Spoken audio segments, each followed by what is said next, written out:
If you guys need cheap coins, check out FIFA coin stock down below in the description, dirty at checkout. And if you want cheap games, cheap codes, G2A also down below. What's happening, beautiful people? My name is Dirty Mike and welcome back to the Dirty RTG, where we're progressing through divisional play, dropping trading tips, and woo, we've always got gameplay on deck, scoring long shots, putting some razzle dazzle with the skill move sessions. And if you enjoy the content, hit that thumbs up button right now. If you guys really enjoyed the Road to Glory series, you gotta drop a like. Woo! Let's go! As always, we're starting out with a free pack courtesy of EA Sports. Tim Howard delivers. And we got Jermaine Defoe, Lambert, is that McLean? We can sell all those guys. They're not going to make a lot of coinage, but just some extra stuff to stash and bash. And I wanted to talk a little bit about trading, and that's why you're seeing Doumbia, Emenike, Abarbo popping up on screen when the market goes downhill. When 50k packs come out, 100k packs come out, which has started to slowly happen in FUT, you can pick up players that are very sweaty. They're very common in squads, as we see a Barbro, Biabiani, Gervinho. Look at the sweat in the first opponent. They're kind of sweaty, and they go down in price, where you can pick them up for next to nothing, but they're going to rise again. Just because people want to have them. They're popular for a reason. And if you guys could drop a comment, what are the best sweaty players to trade with?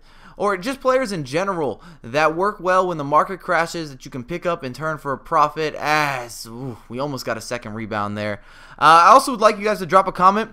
I went with a Turkish squad, and I don't know if we've done a hybrid here, but we've got some mix-up. We got some Brazilians, we got Handanovic in net. We've got a good-looking squad, and I'd love for you guys to either link teams or suggest changes to the Turkish hybrid, even though it does work out well, as you can see there with Costa finishing it off. Love the 5-star skiller. Too bad he plays in the, I think it's the Ukraine League. It can get to be a little bit tricky to link him up with players unless you've got a Brazilian-based squad, as Costa somehow shrugs off the opposition. A little bit lag there, but it went in my favor. He wasn't able to make the challenge.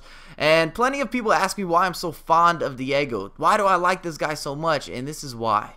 As you see him just set up a beautiful finish. Costa's never going to miss from that distance. I think he's got a hat-trick on the match. But Diego just seems to be one of those guys that scores important goals. He can facilitate.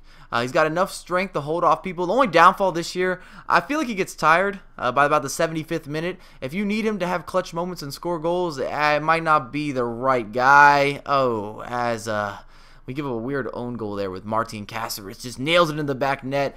He just changes in the 75th, even the 80th minute, where he's not that dominant performer he was for the majority of the match. As we get into game number 2, and here we go. Costa, free kick, edge of the box. Oh, flying into the back of the net. You can't stop that. And if you guys didn't check out the squad that I did link or showcase at the beginning of the video, it's kind of Emenike, Costa, Diego Snyder, Fernando, Melo. We went a little more defensive, and I'd even say this team really defends well against people that need sweaty players to succeed. I'm talking about dudes that are going to sprint, because I went with 2 CDMs in the 4-1-2-1-2, the second variation with Melo and Fernando. Both of them naturally are going to sit back. And you guys know I'm using the instructions. I don't want them to go forward. I don't need them to help me out in the attack. I should be able to generate good opportunities as we dominate that match. 63% possession. And I went back to the other squad. The classic Bundesliga 4-2-2-2. We've got Kalu and Huntelaar. In the previous installment, Huntelaar played really well. So I didn't want to sub him out. I was like, hey man, let me give you a little more playing time. Even though not everybody can use Huntelaar because he doesn't have any pace. He doesn't really have the skill moves. His dribbling, it could be better. But I just find him as a Van Nistelrooy type of player. We just gets on the end of things. Speak of the devil, he really should have finished that. You got to be clinical, Huntelaar. Look at De Bruyne. And I've been scoring goals like that recently, fellas. Rainbow into some sort of volley. I will have a tutorial coming with the rainbow. It's been a much better skill move for me this year, as our opponent gives us a goal, and we're in Division 6, and we've been killing it.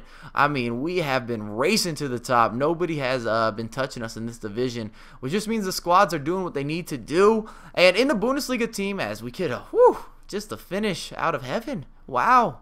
All right, Mkhitaryan. Having Mkhitaryan and De Bruyne, 5-star weak foots and 4-star skill moves that a lot of people overlook.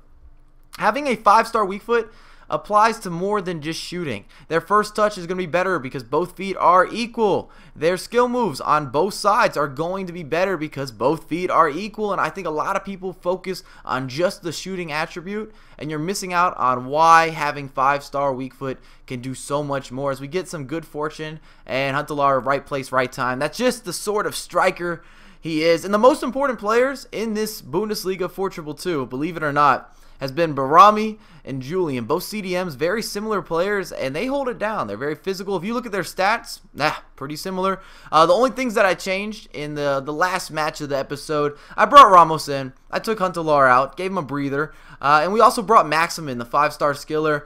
I thought it might be time to have some fun, put on a little bit of a show, and here we go. I don't know how that wasn't a penalty kick, but we started with a rebound. Ramos and Maxim sort of link up there. Both guys that were super subs got involved in the first goal. And we've got our right back. He's whipping it in. Can we get on the end of it? Of course we can. And Kalu just smashes the post. A lot of people forget that Kalu has good size. He's 6 feet tall, and he has those 4-star skill moves. Look at that layoff. Oh, if that would have fallen to De Bruyne or Mkhitaryan, I would have liked to see them possibly put that on frame. Maxim is good, but he's not great. I like using him, but he just seems to go missing in some matches and show up in others, as he does do a great job there. A basic skill move, and he is able to provide. And there's Kalu on the end of it. As I was saying, he's more valuable in the air and physical than a lot of people give credit to. And Maxim is just one of those guys, if you're doing skill moves, everything's flowing, he'll work for you. But in terms of being a stellar goal scorer, or someone who just shows up all the time, I don't know. I'm not sure. As we get a great shot there, great skill move. The scoop finish, or the scoop turn, was lovely.